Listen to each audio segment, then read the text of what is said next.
Bill pass అయిందంటూ లీకులు ఇచ్చిర్రు. ఎవరిచ్చిర్రు? రేవంత్ అన్నే ఇచ్చిండు. ఎందుకు ఇచ్చిండు?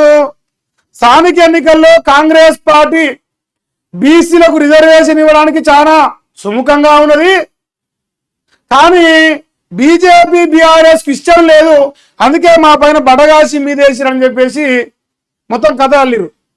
ఓ నల్లికుట్లోడు నప్పతట్లోడు ఇలా వాగుతారు, పొడుగు వాగుతారు. మరి వాళ్ళ గురించి కూడా మాట్లాడతా. మా రేవంత్ అన్న యూట్యూబ్ కుక్కలు ఉంటాయి. ఇంకేందా మెయిన్ స్ట్రీమ్ మీడియాలో హడావిడి చేసిరట. ఇది మెయిన్ స్ట్రీమ్ మీడియాలో బిల్లు పాస్ అయిందని హడావిడి చేసిరట. ఆ మెయిన్ స్ట్రీమ్ మీడియా ఎవరు?